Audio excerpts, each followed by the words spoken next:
दोस्तों आज की क्लास में हम लोग पढ़ेंगे use of has have and had. Has have और हैड का इस्तेमाल हम किसी भी सेंटेंस में कैसे करेंगे उसका हम इस वीडियो में स्ट्रक्चर देखेंगे। हैज़ के साथ कौन सा सब्जेक्ट लगाया जाता है, हैव के साथ कौन सा सब्जेक्ट लगाया जाता है और हैड हमारा किस टेंस में यूज किया जाता है। देखिए हैज़ और हैव ये हमारा प्रेजेंट टेंस में पास्ट के सेंस में यूज किया जाता है और जो हैड है ये जो है पास्ट टेंस के स्ट्रक्चर में यूज किया जाता है। जैसे मेरे पास एक पेन है तो ये हमारा प्रेजेंट टेंस का स्ट्रक्चर हुआ और इसमें जो है पास्ट के सेंस में जो है पेन है। तो इस स्ट्रक्चर को हमको बनाना है तो हमें हैज़ या हैव का इस्तेमाल करना होगा और जो है इस सब्जेक्ट के हिसाब से। तो चलिए सबसे पहले इसका कुछ रूल है उसको देखेंगे। बेसिक रूल क्या है, ये तीनों शब्द टू हैव क्रिया के रूप है। ठीक है, इसका मतलब कि जो टू हैव फॉर्म है वो हैज़ हैव या हैड है। ठीक है, इनका मतलब होता है होना। किसी के पास जब कोई चीज़ होता है तो हम हैड हैज़ या हैव का इस्तेमाल करके सेंटेंस को बनाते हैं और इनका उपयोग परफेक्ट टेंस में भी किया जाता है।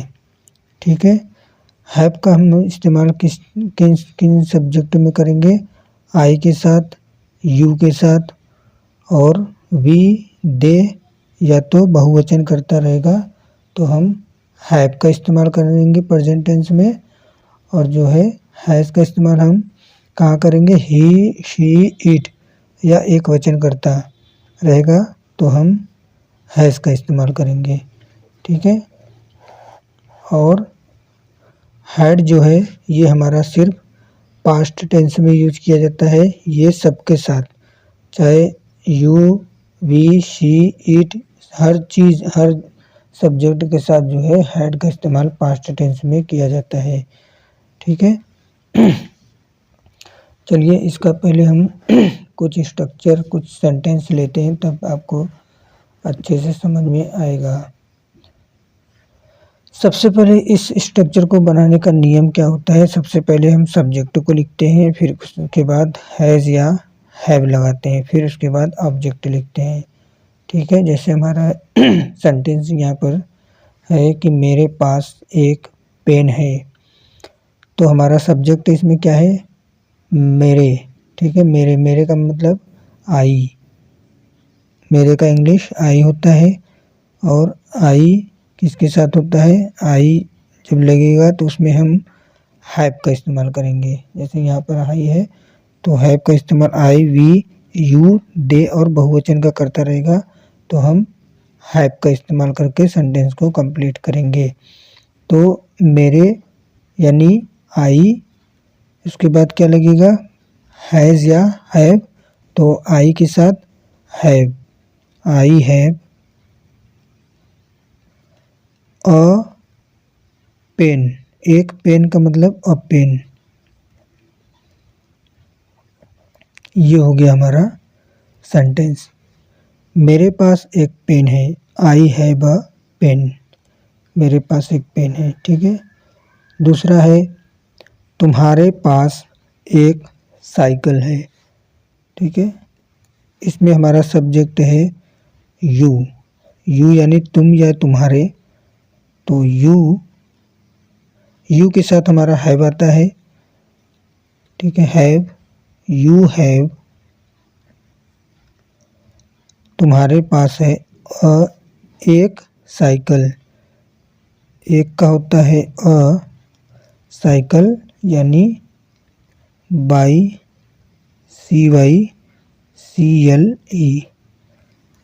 यू हैव अ बाइसिकल यानी तुम्हारे पास एक साइकिल है।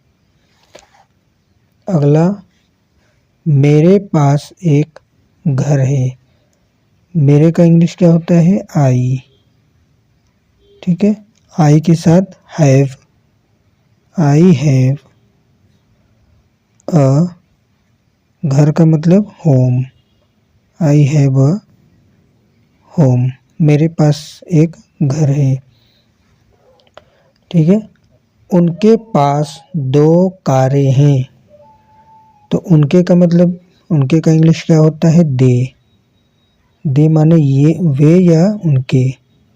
तो दे के साथ भी हैव आता है क्योंकि ये प्लूरल सब्जेक्ट है। ठीक है, दे हैव। 2 का क्या होता है? 2 का मतलब होता है 2। उनके पास 2 कारें हैं, 2 कार्स। ठीक है, ये हो गया। अब मेरे दोस्तों के पास किताबें हैं। इसमें सब्जेक्ट है हमारा मेरे दोस्त, यानी माई फ्रेंड्स, FRIENDS,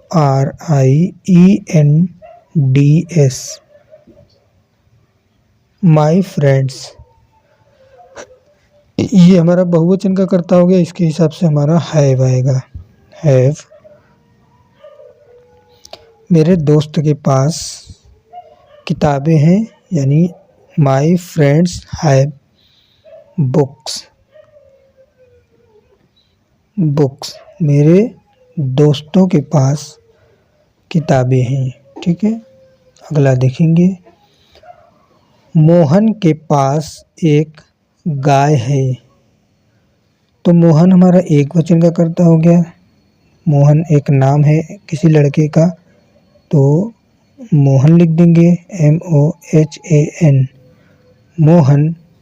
मोहन के साथ जो हमारा है हेल्पिंग वर्ब, वो हैज आएगा, has a cow, COW। Mohan has a cow, Mohan के पास एक गाय है। सरला के पास टोपी है।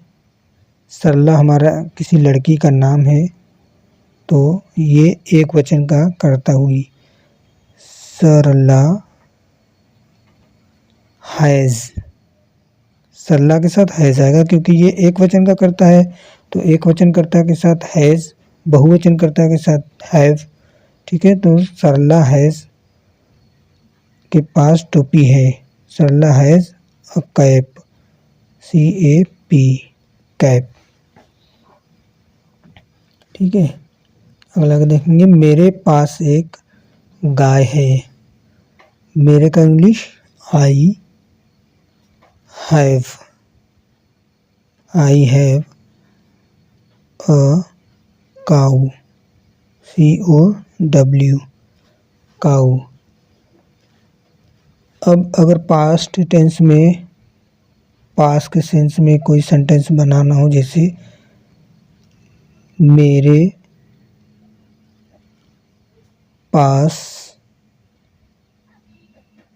एक किताब